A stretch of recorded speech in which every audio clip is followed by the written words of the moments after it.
like a train with a bunch of dots on it, a bunch of nodes on the lines of the circle, and then the circle just click, click, click, click, click, click, click, like a gear and a cog, and each gear, each time it clicks, is like a different thought process, a different personality, a different past life, a different spirit, a different god, a different goddess, a different plan. Like, there's just crazy amounts of stuff that go through your brain, and as you begin to like let those waters recede, it gets really intense, because you're dealing with like, well, what is the root of a no statement? You get to the bottom of the iceberg, and what is the root of a no statement? Like, what is that, like, negative? Like, no, I won't. It's like, what's the root? It's a rebellion almost. It's a rebel. So I call it a rebel spirit is inside of a no statement. The power of negativity itself in a sphere of hate, man, down the hate pipe. You don't want that.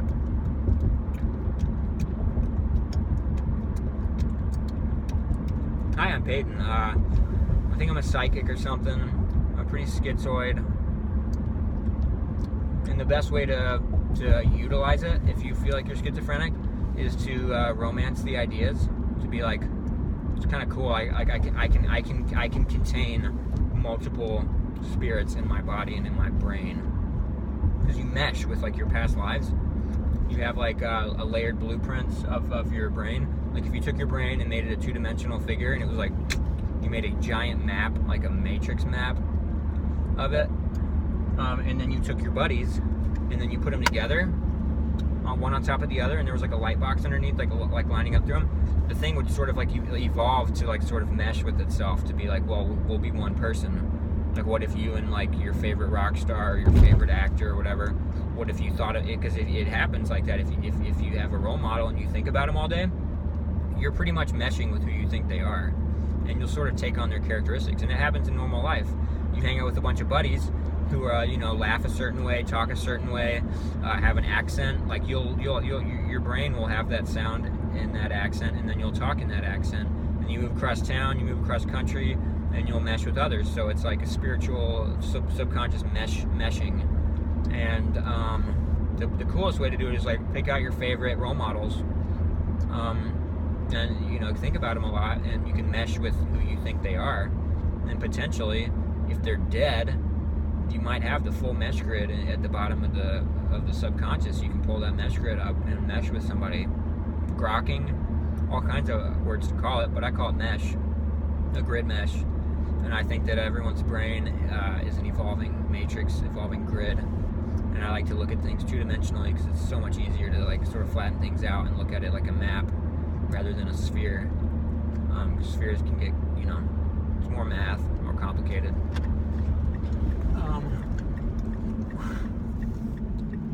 I'm sort of releasing all this thought at once. Since I don't talk at all, I feel like I've been on like strike, like writer strike, life strike.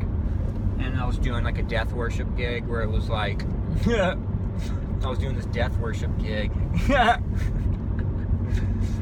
Which sounds cool, but it just means for me, it's like I was focusing on what is death, like why, if you're questioning, if you have a bunch of question marks in your head, like what's this, what's that, it makes you introverted. It also makes you, quote unquote, a death worshiper, man. So you got claims for metal, like for sure.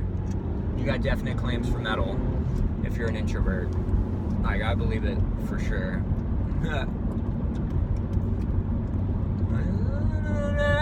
Down inside you, I know it's creepy, but you gotta get back, man. And so I've realized that the best way to see what's going on in your spirit is to write or to sing. Like, because like you can tell, like my handwriting changes all the time, and then I've even developed multiple handwritings, and I've even developed multiple characters and multiple personalities. And I think the best way to do that for your brain is to treat your brain like a seed, like to plant a seed on that matrix in the dead center at 0, 0, and to let it cultivate like a better, more evolved grid. And so what I did is I wanted to make, because I was feeling schizoid, and I was like, well, how can I pull all this into me? Like, I feel like I'm talking to other spirits, gods and goddesses, ghosts and goblins, all this and that, dead people. You sort of just imagine like talking to them. and then I just random thoughts come in, and you just sort of try to grasp, like it's like a tangent thought. You know, we think that we are in control of our thought process, but deep down, you know, something's always controlling something above it. You know, your heart beats, and you don't have to hear your heart talking to your body, or how your left foot is like, thanks buddy, like I received it. You know, there's all these codes and things that are going on deeper matrix levels, deeper meta levels, and I don't want to have to hear all that. Like, I just want it quiet, for one, and also I just want it to be my own voice, because it's like, if you're alive, you're the pinnacle of thought. Like, you are the ego, you are the man, you are the guy, or, you know, or the woman, or whatever. You're the person. So you got a triangle. You are the tip of the triangle, tip of the iceberg, and then back behind you, it just cones out. It goes like, whoa, like history and memory. The history of memory, the memory and history are combined. So it's like my dad here, his dad. You know, you got your ancestral tree. Then the tree just goes like, and then you got, you know, like all the high learnings that we get. You know, if you learn English in 2016, you're learning the compilation of everything that's ever led up to that. It's built into all those teachings. Like, even the language itself, even the letters themselves, even your voice and your mind itself is like a deep compilation of everything that came before you, all the way back to, you know, the Big Bang, you know, as far as molecules and the physical products and everything. So As Above, So Below pretty much explains it pretty well for me when I was first trying to psychoanalyze myself. But no one gets it, man. Like, after 2012, like, you see all these things like evening out and resetting and starting over. You know, I'm not sure about this astrology thing. I just call it a 2012 thing, because my life just started getting wacky in my brain. And I'm a millennial. You hit the year 2000, technology's dropping off. You know, the Moore's Law says that we can't get much smaller. You know, it was like things were evolving like this, as far as making transistors or something like that in the computers. And you notice that the screens can't get any flatter, that things are getting bigger again, and things are slowing down again as far as inside of computing and technology. And I feel like that applies to our lives and our world and our inner minds and our spirits and things like that. So I think Moore's Law is probably my favorite law for the millennial generation, who, I mean, you see now people are so wired in. And it's cool because your brain accepts a two-dimensional thing as three-dimensional. It's like you just trust it, and then, like, you talk to your buddy, like, everything's instant, like everything's connected and everything's instant, and your brain and your soul just accepts it. You just accept it like perfectly. And I think that can make you highly psychic at the same time, if you accept, like, just simply like how easy it seems. Like, it's me. It's me. I'm three-dimensional. Like, see. It's three-dimensional, but it's not. It's a screen. So, like, we already have, like, a dimensional belief. Like, I believe in a higher dimension, even though I'm not seeing it. Like, oh, you tricked me, you got me. Like, it's magic. It really is magic. It's like, this is 3 dimensions. Like, see? It's not, though. And then at the same time, like, we are in 4 dimensions, but what if it's 5th dimension? Because you're 1 dimension out, being like, what? I'm 3-dimensional in real life, but I can't portray that on a screen. And then a lot of time travel stuff that I think about, 5th dimensional awareness being something that contains the universe in a memory pod about this size, and it's already seen the end.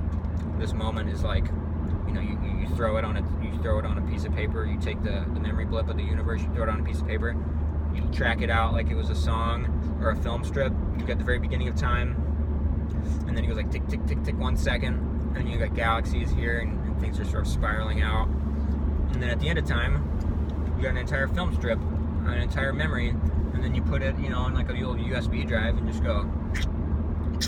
You get the whole universe, all the memories of the universe from every particle, every person's mind, every memory of every person.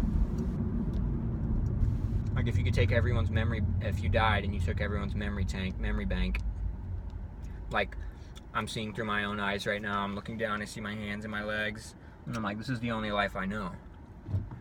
Now, what if I could be somebody else's first person? What if you could have multiple first persons? Because you can put that on a screen.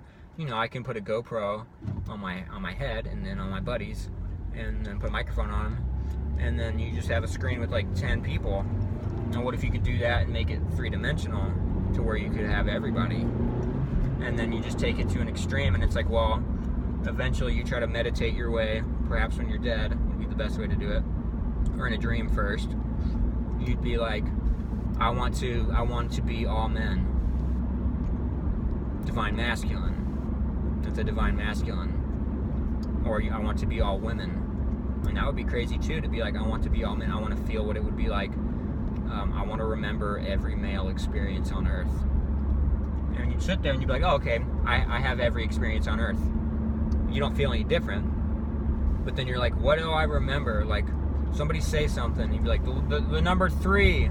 And it's like, and then you just remember every number 3, and everybody's like tangent off of that on a 3, and every person, it just goes nuts. And that's only, if your consciousness can comprehend a state of mind like that, there is an entity that holds that, I believe. So the divine masculine would contain the memories of all men. And what would you do if you were, well, you could be all the masculine, and you wouldn't, you'd have just all the dirty memories too, but what if you made it divine? You'd have like a perfect universe of memory to pull from, for the sake of art, you know, because releasing out of your body like yang is art, based on whatever your matrix is inside. So I planted a seed in mine like a year back or something. I've been planting seeds, uprooting old beliefs and philosophies, and changing no statements. And sometimes those flip back, you know, it's like, I don't want to play guitar today. And it's like, no, I love guitar. And it's like, I hate guitar, I suck at guitar. And it's like a couple no statements back that are running in. It's a pretty strong little dark machine. It's like a dark chess piece that just has this aura. It's like, keeping things flip back to no. And so you just got to keep, it's like breaking habits, simple as breaking bad habits. Bad habits! It's like breaking bad habits. And you just take that on your moon, you know, you just the vinyl, and then you put the awesome sound of when the diamond tip, you know, hits the vinyl. Get that crackle going, and it's like you just find those deep grooves, like Mariana's Trench, are the bigger beliefs in your life that are running you, and like traumas will be like a huge dark dragon that just thrashes like miles down. That's what I think Mariana's Trench looks like to me.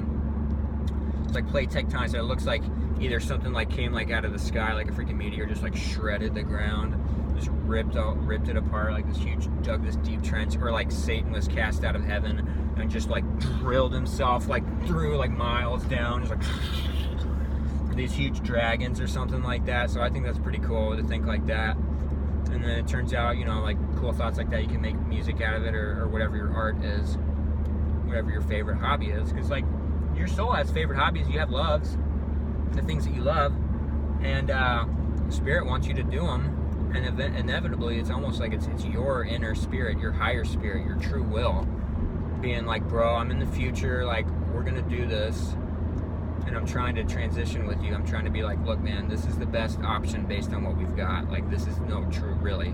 And you question him, you question the guy for years or two, you rebel, you get mad because he's all perfect and older, and you're like, well, I'm lame because of this, like I'm screw you, who are you? Like, no, it's not perfect, like there's a million variables and possibilities of what I could do, and you're gonna show me that and that, like that's not good enough, like I want to have a choice.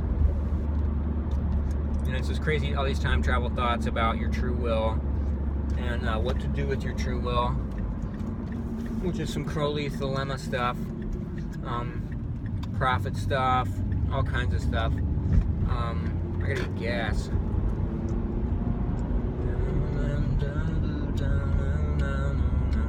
So I'm unpacking a bunch of thought that I've sort of crunched down over the last couple of years. It's not elegant, it's not laid out perfectly, but I want people to be able to handle their psychosis without having to medicate, because I think it's because we're in a struggle period where spirit is trying to make us all psychic and bring our true wills down. It's bringing our true wills down, which is like, it's almost like angelic you, deva you, God you, It's like God's up there, like it's been up there, you know, in Infinity Land, you know, just like working on everyone's little action figure, little Barbie of you, like a little chess